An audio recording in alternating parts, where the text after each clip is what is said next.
Hello বন্ধুরা, সবাই কেমন আছো? আশা করছি সবাই অনেক অনেক ভালো আছো। রাখি বক্সি ব্লগসের আরেকটি নতুন দিনে তোমাদের সকলকে স্বাগত জানিয়ে নতুন আরেকটি ব্লগ নিয়ে আজকে চলে এলাম। তো দেখো, আজকে হচ্ছে মঙ্গলবার আর এখন ঘড়ির কাঁটায় বাজে এই 8:30-9টার মতো। তো আজকে সকাল সকাল রান্না বসিয়ে দিয়েছি। আজ থেকে তো সৌম্যর স্কুল খুলে গেল। আজকে মঙ্গলবার, আজকেই ফার্স্ট স্কুল ওদের সামার ভ্যাকেশনের পরে। তো যথারীতি ও স্কুলে চলে গেছে, সকালবেলা 8টার সময় বেরিয়েছে। ওর বাবা ওকে দিতে চলে গেছে। আর এসে আবার ওর বাবা এখন অফিসে বেরোবে বললো 10টা সাড়ে 10টার মধ্যে। তো ওই জন্য তাড়াহুড়ো করে রান্নাটা কমপ্লিট করে নিলাম। একদম সিম্পল রান্না করলাম, ডাল আর আলু ভাজা। আর মা একটু তরকারি পাঠাবে আজকে। তো এই দিয়েই আমাদের মোটামুটি লাঞ্চ হয়ে যাবে। আর বাইরে থেকে ঘুরে এসে ছোটো ছেলের শরীরটাও না খারাপ করেছে। ওর একটু বমি, একটু পেট খারাপ টাইপের হয়েছিল। তো ওই জন্য আর উল্টোপাল্টা কিছু রান্না করব না, তো তোমাদেরকে বলেইছিলাম। তো একদম পাতলা করে ডাল, আলু ভাজা আর মা যা তরকারি পাঠাবে ওইটা দিয়েই আমাদের সবার লাঞ্চ হয়ে যাবে। তো এখন আবার আগেকার মতন ডেলি রুটিনে ফিরে আসা। যতদিন ছেলেদের স্কুল ছিল না ততদিন একটু দেরি করে ঘুম থেকে ওঠা হয়েছে, একটু আলিস্যিভাবে চলেছি বেশ কয়েকটা দিন। তো আজকে থেকে ছোটো ছেলের স্কুল খুলে গেছে, এখন থেকে আবার তাড়াহুড়োর সেই জীবন শুরু। যদিও বড় ছেলের কলেজ এখনও খোলেনি, অনেকটাই দেরি আছে, পরের মাসে খুলবে ওদের কলেজ। তো ছোটো ছেলের যখন স্কুল খুলে গেছে তো সকাল সকাল তো সবাইকেই উঠে পড়তে হবে। আর এখন ছোটো ছেলে বেরিয়ে যাওয়ার পরে তো আমার রান্নাও হয়ে গেছে মোটামুটি অনেকটা সকাল সকাল, হাজব্যান্ড যেহেতু বেরোবে। তো ভাবলাম যে হাতে অনেকটা সময় আছে, তো কি করব ভাবতে ভাবতে ভাবলাম যে বেডরুমে বেশ অনেকখানি ঝুল পড়ে গেছে।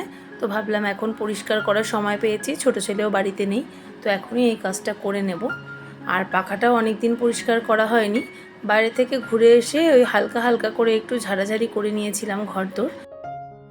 আর যেহেতু আমার শরীরটাও খুব একটা ভালো ছিল না, তাই খুব ভালো করে যে পরিষ্কার করব সেগুলো আর করতে ইচ্ছা হয়নি।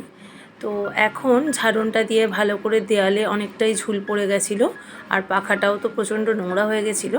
তো প্রথমে পাখাটা পরিষ্কার করে নিলাম, আর এখন ভালো করে দেয়ালগুলোরও ঝুল ছেড়ে নিলাম।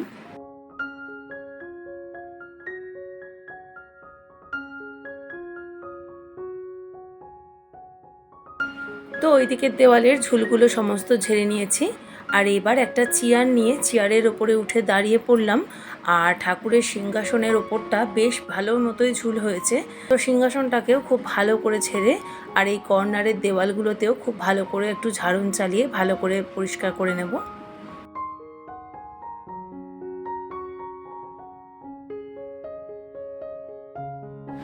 ঠাকুরের বিছানা তো প্রত্যেক দিনই ঝাড়া পরিষ্কার করাই হয়, কিন্তু সিংহাসনের এই ওপরের পোর্শনগুলো প্রত্যেক দিন আর হাত দেওয়া সম্ভব হয়ে ওঠে না। তো এগুলো মাঝে মধ্যে করে থাকি যখন একটু বেশি নোংরা হয়ে যায়। তো সেরকমই একটু ভালো মতোই বেশ নোংরা হয়ে গেছে, তো ওই জন্য একটুখানি আজকে পরিষ্কার করে নিচ্ছি।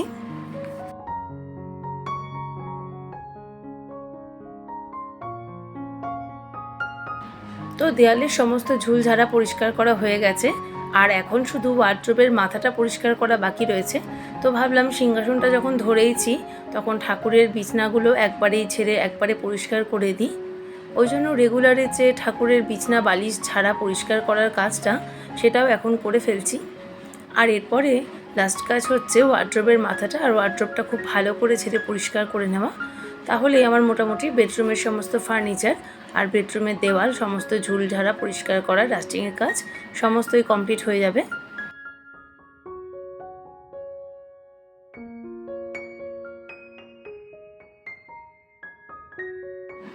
আর এখন ঠাকুরের গা মোছানোর কাপড়টা দিয়ে নিচের তাকে যে সমস্ত ছবিগুলো ছিল সেগুলো খুব ভালো করে মুছে পরিষ্কার করে সুন্দর করে তুলে রাখলাম।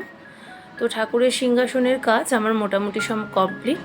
আর এখন শুধুমাত্র ওয়ার্ড্রোবের মাথাটাই পরিষ্কার করব। এই ওয়ার্ড্রোবের মাথাটাও বেশ অনেক দিনই হলো পরিষ্কার করা হয়নি।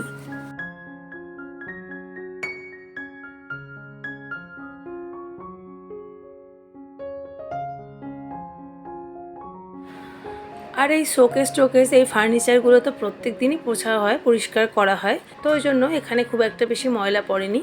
তো পাখার ঝুল ছাড়লাম যেহেতু, তো অল্প স্বল্প এখানে তো ধুলো উড়ে আসবেই, সেই জন্য আরও খুব ভালো করে ঝেড়ে পরিষ্কার করে নিলাম সমস্তটা। আসলে যদি জানলা দরজা বন্ধ করে পাখা অফ করে যদি এই ডাস্টিংয়ের কাজটা করতাম তাহলে দেখতে হয়তো অতটা নোংরা হতো না। আসলে এত গরমের মধ্যে পাখাও চলছে আমার, আবার জানলা দরজাও খোলা, না হলে না একদম ঘেমে পুরো জল হয়ে যাচ্ছি, পারা যাচ্ছে না। আর পাখা বন্ধ রেখে আর কতই বা ডাস্টিংয়ের কাজ করব বলো তো। তো ওই জন্য জানলা দরজাও খোলা রেখেছি আর পাখাও চলছে এখন। আর এই যে ওয়ার্ড্রোবের মাথাটা এখন পরিষ্কার করার কাজে লেগে পড়েছি। আগেরবার যখন পরিষ্কার করেছিলাম তখন এর ওপরে অনেকগুলো উল্টোপাল্টা জিনিস সব ছিল, সেগুলো সমস্ত ফেলে দিয়েছি। আর এখন ওয়ার্ড্রোবের মাথায় যে জিনিসগুলো রেখে দিয়েছি সেগুলো সমস্তটাই আমার কাজের জিনিস। তো এখন এগুলোকে আর কোথাও সরাবো না, এগুলো এখানেই থাকবে, জায়গা মতন রেখে দেবো। শুধু ওয়ার্ড্রোবের মাথার ঝুলটা পরিষ্কার করে নিচ্ছি ভালো করে।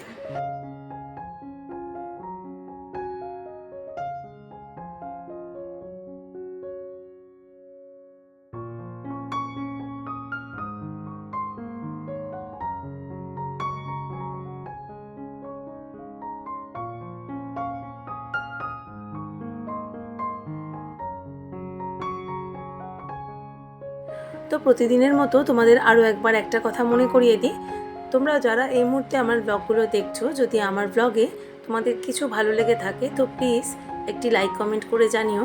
আর তোমরা চাইলে আমার চ্যানেলটাকে সাবস্ক্রাইব করে আমার পাশেও থাকতে পারো। আর যারা যারা অলরেডি সাবস্ক্রাইব করে আমার পাশে রয়েছো তাদেরকে জানাই মন থেকে অসংখ্য ধন্যবাদ এবং ভালোবাসা।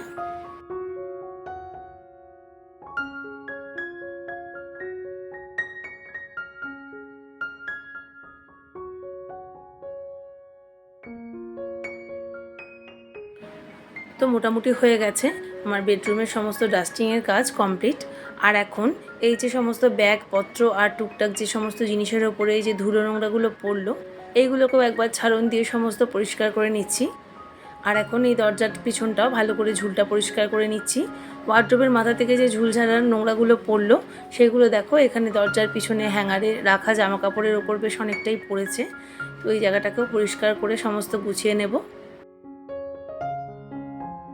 আর এইসব করতে করতে কিন্তু অনেকটা বেলা হয়ে গেছে, আর এখন 12টাও বেজে গেছে। এরই মধ্যে বাবা এসেছিল, মা তরকারি পাঠিয়েছে, সেগুলো দিয়ে গেল। তো বাবার সাথে একটু কথা বললাম, আবার তারপরে বাবা বেরিয়ে যাওয়ার পরে আবার দরজা লক করে ডাস্টিংয়ের কাজগুলো শুরু করে দিয়েছি। তো চলো এখন মোটামুটি ঝুল পরিষ্কার করা হয়ে গেছে, আর এখন বিছনার চাদর সমস্ত ঝেড়ে পরিষ্কার করে নেব। আর বিছানার চাদরটাও আজকে তুলেই দিতাম, কিন্তু অলরেডি ওয়াশিং মেশিনে অনেকগুলোই কাঁচা ভিজিয়েছি, সেগুলো আজকে কাচবো। আর চাদরটা আজকে আর দেবো না, চাদরটা ভাবছি আগামীকাল তুলে দেব। তো এখন চাদর সমস্ত টান টান করে ভালো করে ঝেড়ে পরিষ্কার করে ভাঁজ করে নিলাম। আর এখন বিছনাগুলোও ঝাড়া হয়ে গেল। আর এবার বড় ছেলের বিছনাটা ঝেড়ে নেব, তারপরে ঘরটা একবার ফাইনাল ঝাঁট দিয়ে দেবো। আর কাজের দিদি যখন আসবে এসে ও আবার ঝাঁট দিয়ে মুছবে।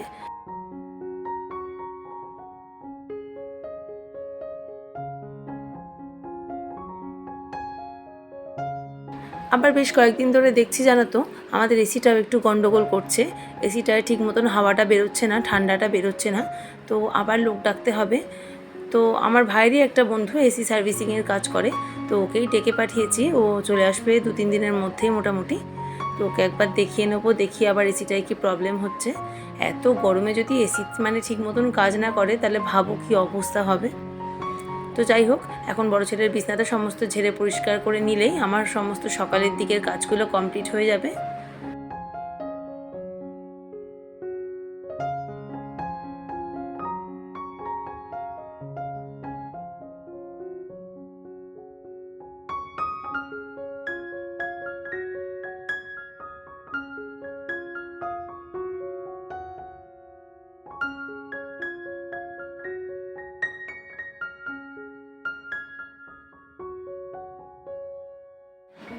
তো এবার সমস্ত ঘরটার পরিষ্কার করে ছোট ছেলে আসার আগে ভাবছি স্নানটা করে ফেলবো।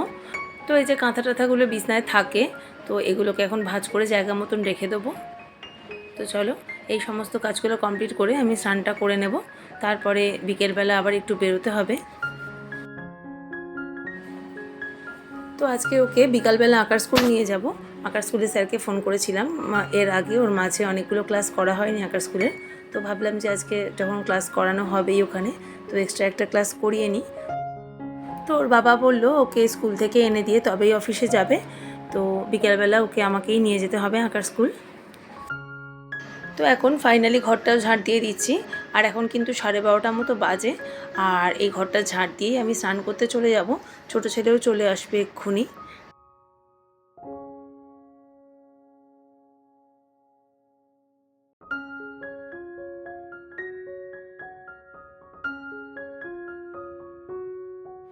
আর একবার লাঞ্চটা তোমাদেরকে দেখিয়ে দিচ্ছি। এই যে মুসুর ডাল, আর এখানে মা একটু তরকারি পাঠিয়েছে, চিচিঙ্গে আলু দিয়ে পোস্ত পাঠিয়েছে, আর ছোটো ছেলের জন্য একটু পনিরের ঝোল করে পাঠিয়েছে, আর আমাদের রাত্রিরের ডিনারের জন্য একটু চিলি পনির করে পাঠিয়েছে। এইগুলো সমস্ত বাবা এসে দিয়ে গেল। তো চলো, তোমাদের সাথে আবার দেখা হচ্ছে সন্ধেবেলা। তো বন্ধুরা, এখন বাজে রাত 8টা। আর বিকালে ছোটো ছেলেকে নিয়ে গেছিলাম আঁকার স্কুলে। বিকালে বলতে সন্ধ্যে 6টা নাগাদ গিয়েছিলাম আঁকার স্কুলে। তো 6টা থেকে 7টা অবধি ওর আঁকার স্কুল ছিল। তো আঁকার স্কুলে ওকে দিয়ে আমি একটু বাপের বাড়ি থেকে ঘুরে এসেছি। আর 7:15 নাগাদ ওকে নিয়ে বাড়ি চলে এসেছি। তো চলো, আজকের ব্লগটা এখানেই শেষ করে দিচ্ছি। আবার ফিরবো নতুন ব্লগ নিয়ে। সবাই খুব ভালো থেকো।